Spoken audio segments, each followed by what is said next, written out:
In the delicate dance between life and death, there are moments when destiny is shaped not just by medical skill, but by an unyielding will and the courage to defy all prejudice. Join me as we step into a fateful night at Guadalajara General Hospital, where the harsh glare of the emergency room lights doesn't just illuminate physical wounds, but exposes a fierce confrontation between experience and passion, between a past steeped in judgment and the promise of a new generation. Which hands will cradle the fragile life on the operating table, and can a life-or-death gamble transform not just a career, but the deeply ingrained values within the human heart? The clock's cold digital glow read 3 a.m., a witching hour when the world outside slumbered, yet within the stark, white-tiled corridors of Guadalajara General Hospital, life pulsed with an unsettling urgency. It's here we first encounter Dr. Sofia Mendoza, her white coat a whisper of purpose against the pervasive silence, each determined stride echoing the countless sacrifices that brought her to this demanding profession. Her hands, bearing the faint, telling marks of a childhood far removed from the sterile halls of academia, now trembled with an almost imperceptible tremor, not from fear but from the immense weight of the moment. The chilling pronouncement of a code red pierced the quiet. Miguel Hernandez, a 42-year-old construction worker, clung to life, his body ravaged by severe craniocerebral trauma, an open femur fracture and internal hemorrhage. This wasn't merely a case file, it was a profound test, a precipice upon which Sofia's entire medical future teetered.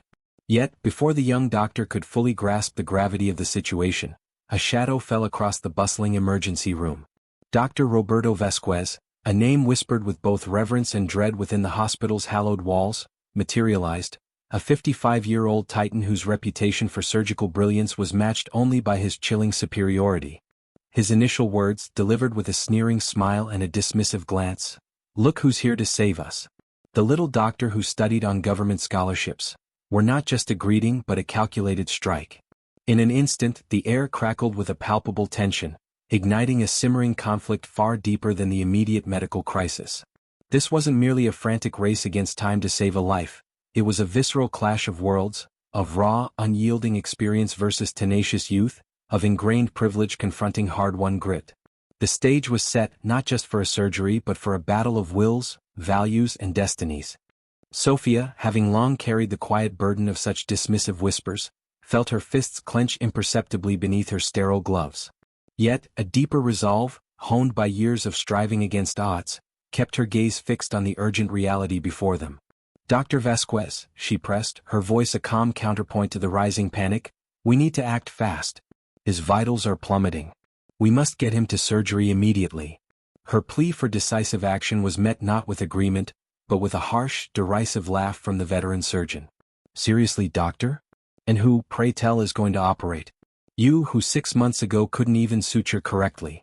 The air in the emergency room thickened, heavy with unspoken tensions. Nurses exchanged uneasy glances, recognizing the familiar, uncomfortable dance between these two disparate figures, a stark collision of worlds, of entrenched experience against burgeoning youth, of inherited privilege clashing with hard-won necessity. Vasquez, sensing his advantage, straightened, his eyes glinting with a mix of fury and contempt. For years he'd witnessed idealistic young doctors come and go, but Sofia, in his eyes, embodied everything wrong with the modern medical system: too much ambition, too little experience, and the audacity to believe she could compete with decades of knowledge. He escalated his attack, his voice rising, dissecting Miguel's grievous injuries with clinical detachment. "Dr. Mendoza, this patient has severe craniocerebral trauma, possible intracranial hemorrhage, a femoral fracture with vascular lesion and probable internal organ damage. He needs an experienced surgeon, not a resident who barely knows the difference between a suture and a tie knot." His words, sharp as scalpels, lacerated the air. A flush of heat crept up Sofia's neck, but instead of anger, something different ignited within her, the very same indomitable flame that had driven her through countless nights studying by candlelight because electricity was a luxury her family couldn't afford. She met his gaze directly, her voice now firm, unwavering. "Dr. Vasquez, you can doubt my experience, you can question my preparation, but you will not doubt my commitment to saving lives. If you don't want to operate, I will."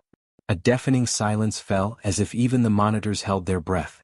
Vasquez, incredulous at her audacity, allowed a chilling smile to spread across his face. "You," he murmured, his voice dropping to a low, dangerous growl. "The little poor doctor will save this man? Perfect." He leaned in, closing the space between them until their faces were mere inches apart. The entire emergency staff, drawn by the raw tension, formed an involuntary circle, witnessing what would forever be known as the hospital's most pivotal moment. "Let's make this interesting, Dr. Mendoza." Vasquez's voice turned cold, laced with a cruel certainty. "If you manage to save this patient," he paused dramatically, allowing his words to hang heavy in the air, "I resign from my position as chief of surgery. I resign after 30 years in this hospital." Murmurs erupted, disbelief rippling through the staff. The most respected surgeon was staking his entire career. "But," he continued, his smile twisting into something predatory, "when you fail, and believe me you will fail because this case is beyond your limited capabilities, you also resign, and you go back to selling tacos or whatever your family did before the government gifted you an education you didn't deserve." The insult was a physical blow, striking at her very core, questioning not just her competence but the dignity of her family, her origins, everything she stood for. Sophia looked at Miguel, unaware that his fate had become the centerpiece of a wager that would define 2 medical careers. "I accept," she declared, her voice surprising everyone with its unshakable resolve. "But I'm not doing it for you, Dr. Vasquez. I'm doing it for him." Their handshake, firm and deliberate, sealed the grim pact. "Deal, doctor," Vasquez sneered, "let your 6 hours of failure begin." As their hands clasped, Sophia felt the entire weight of her life, her dreams, and her unwavering conviction converge in that singular, defining moment. As the clock hands crept past 3:25 a.m., the sterile glow of the operating room became a crucible, marking the commencement of Sophia's most profound challenge. Each hurried step she took towards the surgical theater was a resonant echo of the arduous path she had traversed. Her mind, even amidst the escalating tension, inevitably drifted back to the dusty streets of Tlaquepaque. She vividly recalled those pre-dawn hours when, at the tender age of 12, her small hands were already adeptly working at her grandmother's taco stand, contributing to the family's meager income. It was there, amidst the sizzle of the griddle and the rhythm of preparation, that she didn't just learn the relentless value of hard work, but something far more crucial: precision under immense pressure. "My child," her grandmother Elena would murmur, guiding Sophia's small fingers as they prepared the salsa, "hands that work with love never fail. Remember that always." Now, 2 decades later, those very hands, calloused by life's early demands, prepared for the most critical surgery of her life, while through the viewing glass, Dr. Vasquez's scrutinizing gaze remained fixed on her every move. Inside the OR, the veteran nurse Carmen, a woman who had worked with both doctors, whispered, "Dr. Mendoza, are you sure about this? Dr. Vasquez is right about one thing: this is an extremely complex case." Sophia, drying her hands meticulously, met Carmen's gaze with unwavering determination. "Carmen," she responded, her voice calm but firm, "do you believe I shouldn't be here?" Carmen hesitated, her eyes reflecting the weight of Sophia's sacrifices, the endless nights of study after grueling workdays. Yet, she also understood Vasquez's formidable reputation and the sheer complexity of the case. "It's not that, doctor, it's just..." Carmen's voice dropped. "Dr. Vasquez has never lost a bet like this, and this patient, Miguel Hernandez, he has a wife and children waiting outside." "Nothing will go wrong," Sophia interrupted, pulling on her surgical gloves with a decisive snap, "because I won't allow it." Meanwhile, in the waiting room, Miguel's family clung to each other, locked in their own silent agony.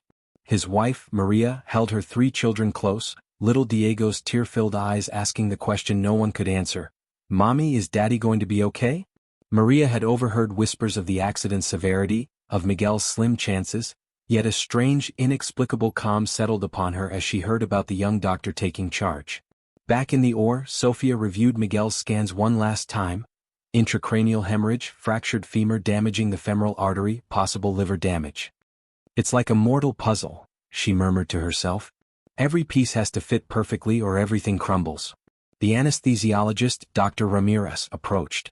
"Doctor, vitals are temporarily stabilizing, but we don't have much time. Where do we start?" It was the million-dollar question.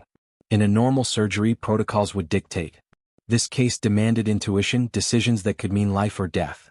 Sophia closed her eyes, breathing deeply, a distant voice echoing in her mind, her beloved university professor, Dr. Morales, a humble man who saw her potential when no one else did. "Medicine isn't just technical knowledge, Sophia," he told her. "It's intuition, listening to what the patient's body is telling you. And you have that natural intuition." Opening her eyes, a resolute calm settled over her. "We will begin with the intracranial hemorrhage," Sophia decided, her voice resonating with authority. "If we don't control the pressure in the brain, nothing else will matter." The surgical team moved with precise, practiced choreography. Sophia knew she could trust their experience, even if some still harbored doubts after her public confrontation with Vasquez. "Scalpel," she requested, extending her hand. The first incision was flawless, precise, controlled. Her years of meticulous practice on minor cases had prepared her hands for this moment, but nothing could have prepared her heart for the emotional pressure that pressed in from every side, amplified by the murmurs she could hear from the observation room.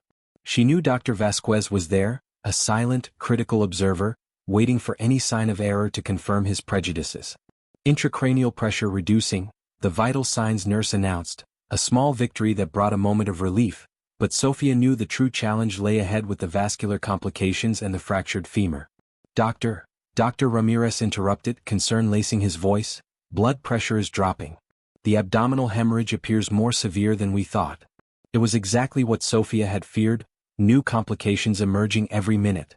"I need to see the abdomen," Sophia decided. "Carmen, prepare for exploratory laparotomy." The next 2 hours became the most demanding of her career. As she meticulously worked to control the internal bleeding, Sophia couldn't shake the irony. Miguel Hernandez, the man on her table, had likely worked just as tirelessly to support his family, a construction worker using his hands to build others' futures, just as she used hers to rebuild lives. "The splenic artery is damaged," Sophia observed, "but we can repair it." Her movements were secure, precise, almost artistic. Each suture was placed with the delicate touch of a goldsmith, yet with the urgency of one who knew every second counted. In the observation room, Dr. Vasquez, for the first time in a long while, observed in silence. He was genuinely surprised by the technical skill he was witnessing, but his pride still wouldn't let him admit it, even to himself. "Dr. Mendoza," one of the nurses eventually asked, "it's been 2 hours of surgery, how do you feel?" Sophia didn't lift her gaze from her work as if she were just beginning, but the truth was different. She could feel the weariness accumulating in her shoulders, the tension tightening the muscles in her neck. Yet she also felt something else, an unyielding determination that came from the deepest part of her being. It wasn't just about winning the bet with Dr. Vasquez, it wasn't just about proving her medical competence. It was for all the children like her who had grown up hearing that they didn't belong in certain places, that they had no right to dream big. "Vitals stabilizing," the anesthesiologist announced, a quiet triumph. Sophia smiled beneath her mask. Perhaps, just perhaps, this could work. But 4 hours still remained, and the greatest challenges were yet to come. As 5 a.m. painted the hospital windows with the first hints of dawn, the surgery entered its most critical, treacherous phase. Sophia had, against all odds, wrestled control from the intracranial hemorrhage and stabilized the abdominal damage. Now she confronted the most formidable adversary yet, the severely crushed femoral artery, mangled by fragments of the shattered femur. Dr. Ramirez's voice was laced with undisguised alarm. "Blood pressure is fluctuating dangerously. If we don't repair that artery soon, we could lose the leg, or something worse." Sophia knew exactly what "something worse" implied: irreversible shock, an end to everything they had fought for. "I need to see the artery clearly," she commanded, her voice betraying no hint of the dread pooling in her stomach. "Carmen, more retractors, and please tell the blood bank to have more units ready." As she meticulously worked to expose the damaged site, Sophia's heart skipped a beat at the sight before her. The femoral artery wasn't merely cut, it was a catastrophic landscape of torn tissue and fragmented bone, a type of vascular damage notoriously difficult to repair, even for surgeons with decades of experience. "My God," a younger nurse murmured, but Sophia's firm, "no unnecessary comments," cut through the gasp, even as she battled her own internal wave of concern. In the observation room, Dr. Vasquez, leaning forward, his posture rigid, understood the grim reality. He had witnessed enough vascular surgeries to know what Sophia faced was almost insurmountable. "Now we'll see what she's truly made of," he muttered to himself, a peculiar mix of anticipation and an unacknowledged hint of respect stirring within him. Sophia studied the damaged artery from every conceivable angle, her mind a whirlwind of specialized techniques, procedures observed during her residency, and innovations devoured from medical journals. "I'm going to attempt a direct repair first," she decided, her voice a calm anchor in the rising storm. "If that doesn't work, we'll have to consider a graft." Her hands, steady and precise, began their work, each calculated movement, each suture, placed with a delicacy that belied the desperate urgency of the situation. Pressure controlled, Carmen announced, monitoring the blood flow, a fragile victory. But just as success seemed within reach, the dreaded alarm pierced the tense silence. The cardiac monitor shrieked, displaying a severe arrhythmia, ventricular fibrillation. Fibrillation, the anesthesiologist cried, his voice strained. We need to defibrillate now. The operating room erupted into a controlled, terrifying chaos. Nurses scrambled, preparing the defibrillator, while Sophia, her focus absolute, continued working on the artery, knowing she couldn't stop for even a second. Everyone back. Dr. Ramirez ordered, but Sophia's voice, sharp and urgent, cut through the command, wait. I can't let go of the artery or he'll bleed out. It was an impossible dilemma. They couldn't defibrillate with Sophia holding the artery, yet releasing it meant almost certain death for Miguel from hemorrhage before his heart could be restored. In that singular, agonizing moment of absolute crisis, Sophia made a decision that would define not only the outcome of this surgery but her entire career. Her voice, clear and unwavering, cut through the pandemonium. Carmen, take my place exactly as I am, she commanded, her eyes locking onto the nurses. Hold the artery with the same pressure, no more, no less. But doctor, I'm not a surgeon. Carmen protested, fear flickering in her eyes. Trust me and I trust you, Sophia retorted, her voice firm, resolute. In a fluid, precise motion, Sophia transferred the critical control of the artery to Carmen, stepping back just enough to allow for the defibrillation. Now, she cried. The electrical discharge surged through Miguel's body. The monitor flatlined for what felt like an eternity. And then, as if by a miracle, the rhythm returned. Normal sinus rhythm, the anesthesiologist announced, relief flooding his voice. Sophia immediately returned to her position, her hands trembling slightly from the adrenaline, yet her concentration remained unshakable. Excellent work, Carmen, Sophia said, her gratitude profound. We couldn't have saved him without you. In the observation room, even Dr. Vasquez, that bastion of pride, had to admit internally that he had just witnessed a moment of exceptional crisis management. The coordination between Sophia and her team had been impeccable, but the surgery was far from over. Sophia knew the cardiac episode was a consequence of blood loss and shock, meaning she had to accelerate the vascular repair before another complication inevitably arose. How are we on time? Sophia asked, her voice betraying a hint of urgency.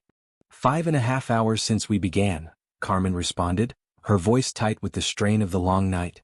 Only 30 minutes remained to fulfill the wager with Dr. Vasquez, but far more critically, Miguel's body was at its limit, unable to withstand much more trauma. We're going to finish the vascular repair and then stabilize the fracture, Sophia decided, her voice resonating with an unshakable resolve.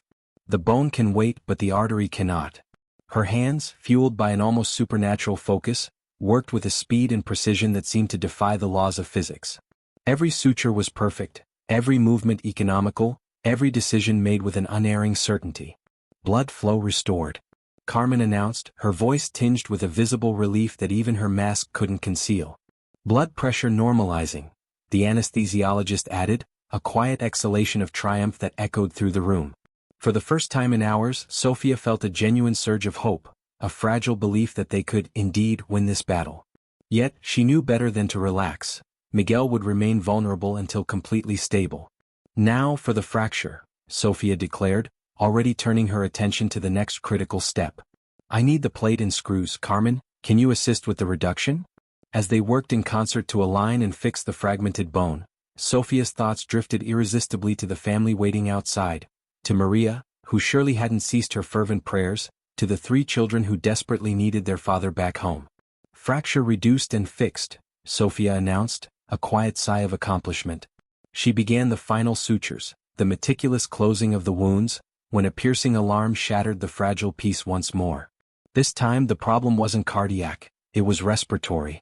Oxygen saturation falling, the anesthesiologist cried, his voice laced with renewed urgency. Possible pulmonary edema.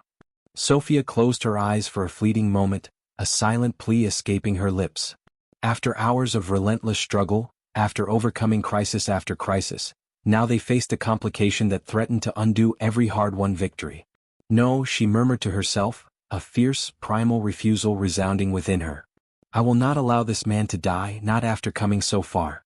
With a renewed, almost desperate determination, Sophia prepared to confront this ultimate challenge. The clock on the wall glared 5:45 a.m. 15 minutes remained to complete the 6 hours, and 15 minutes to save a life hanging by the slenderest of threads. The operating room, bathed in the nascent light of dawn, had transformed into a battlefield where every second was a precious, irretrievable commodity. The pulmonary edema meant Miguel's lungs were filling with fluid, suffocating his blood's ability to oxygenate. "We need to reintubate," Dr. Ramirez decided, his voice grim, "and diuretics to reduce the fluid." Sophia knew this complication, a common yet dangerous aftermath of prolonged shock and fluid administration, was especially perilous after all Miguel had already endured. "Administer furosemide 20 milligrams 4, Sophia ordered, her voice sharp and focused as she continued with the sutures, her gaze fixed on the urine output monitor. Her hands moved with an almost automatic precision, perfected by years of relentless training, but her mind raced, calculating probabilities, assessing risks, desperately seeking solutions to this fresh crisis. In the waiting room, Maria Hernandez felt an inexplicable chill, a mother's intuition piercing the veil of uncertainty. She didn't know why, but something told her her husband was fighting harder than ever to return to her and their children. "Mommy," Lupita whispered, her eyes wide, "I feel something strange in my chest, like Daddy is talking to me." Maria hugged her daughter tighter, understanding that children sometimes perceive truths adults couldn't grasp. "What does he say, my child?" she murmured. "That he won't give up? That he'll come home?" Meanwhile, in the operating room, Sophia faced the night's most difficult decision. The diuretics were working but slowly. Miguel needed more time to stabilize completely, but the relentless hands of the clock would not wait for them. "Doctor," Carmen whispered, her voice low with concern, "it's 5:50. Sophia looked at the monitor. Miguel's vital signs showed gradual improvement, but they weren't yet at truly safe levels. She could declare the surgery terminated, and technically she would have fulfilled the bet. But doing so would mean risking her patient's life.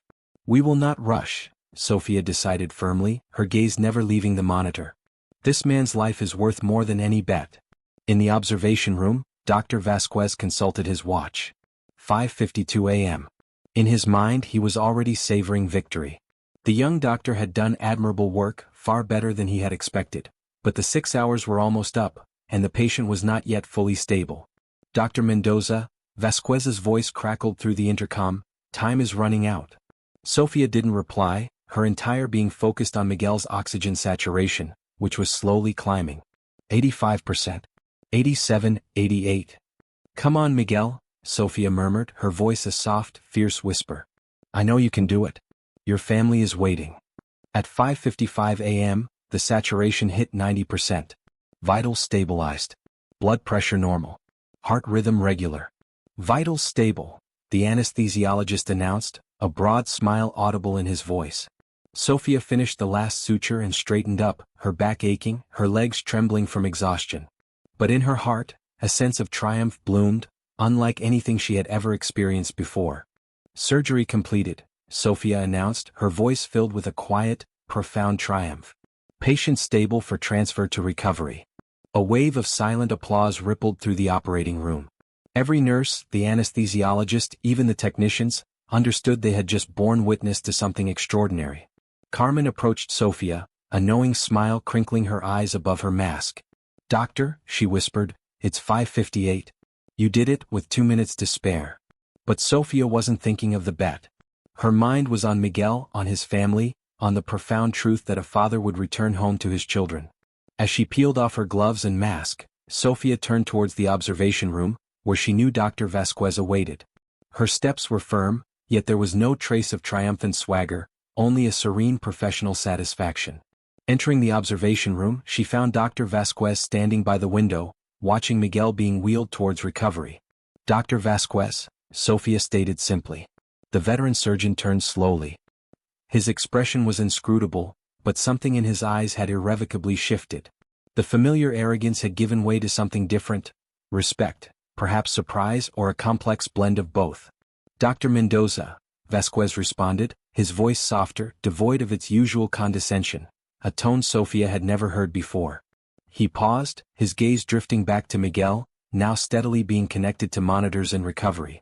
"What didn't you expect, doctor?" Sophia prompted. I didn't expect to witness one of the most brilliant surgeries I have seen in my 30 years of career, Dr. Vasquez finally admitted, his words hitting Sofia like an unexpected wave. For years, she had yearned for some acknowledgement from this man, but never had she imagined it would come in such a manner, delivered with such unvarnished sincerity. Dr. Vasquez, Sofia began, a surge of emotion threatening to well up, but he raised a hand to silence her. No, doctor, let me finish. He turned back to the window, as if the truths he was about to utter were too difficult to express face to face. Throughout the entire surgery, I observed your every move, every decision. Your management of the cardiac crisis, the coordination with your team, the precision in the vascular repair, it was exemplary. Sofia fought back tears. This was not the moment for sentiment. The patient still requires intensive postoperative care, she stated professionally. Yes, I know, Dr. Vasquez replied, turning to face her fully. And you will supervise those cuidados as the lead surgeon on the case. The implications of his words were crystal clear. Not only had he recognized her skill, but he was entrusting her with full responsibility, a privilege typically reserved for far more senior surgeons. Doctor, Sofia said, her voice steady, you made a bet. You said if I saved this patient, you would resign. Vasquez nodded slowly. It's true, and a man of his word must keep his promises. Then don't. Sofia's words resonated in the small room, an unexpected echo. Vasquez looked at her with genuine surprise. Pardon? Don't resign, Dr. Vasquez. Sofia straightened, meeting his gaze directly. This hospital needs you.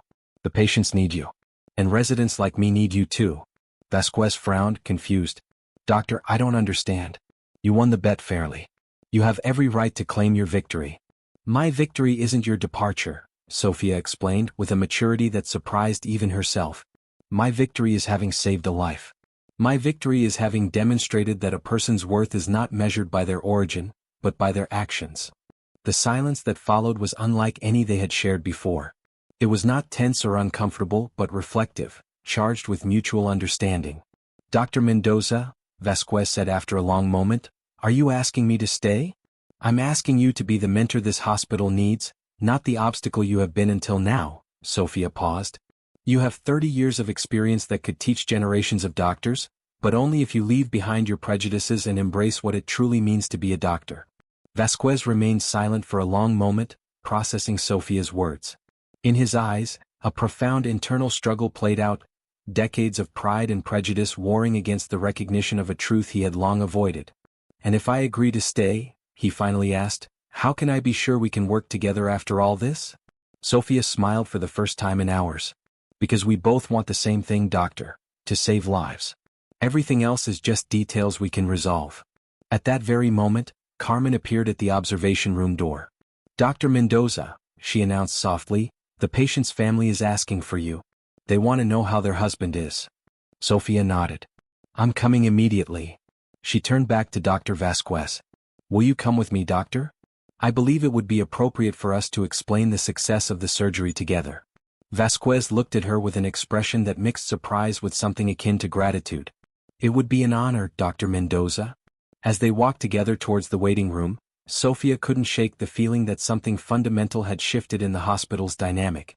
She hadn't just saved a life that night. Perhaps she had planted the seed for a deeper, more profound change in the medical culture that surrounded them. The first rays of the 6:15 a.m. sun began to filter timidly through the hospital windows, painting the corridors with golden hues that contrasted sharply with the usual coldness of the fluorescent lights. Sofia and Dr. Vasquez walked side by side towards the waiting room, each lost in their own thoughts. For Sofia, this moment represented far more than the culmination of a successful surgery. It was the apotheosis of years of struggle, of nights spent studying by the dim light of a candle, of silent humiliations endured with dignity, of dreams kept alive against all odds. For Dr. Vasquez, each step towards the waiting room was a step towards acknowledging truths he had avoided for too long. His prejudices, his arrogance, his resistance to change. All of it had crumbled during the past 6 hours. As they reached the waiting room, they found the Hernandez family exactly where they had left them hours earlier. Maria still held her children's hands, but now there was something different in her posture, an expectant tension, as if she knew the news they were about to receive would change their lives forever. As the first rays of morning sunlight gently kissed the hospital corridors, painting them in hues of quiet triumph, Sofia and Dr. Vasquez approached the waiting family.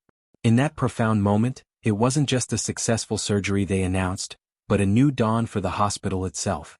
Sophia, the young doctor who had faced down prejudice and doubt with unwavering resolve, had not only saved a life but had, perhaps, healed something far deeper within the very heart of the institution.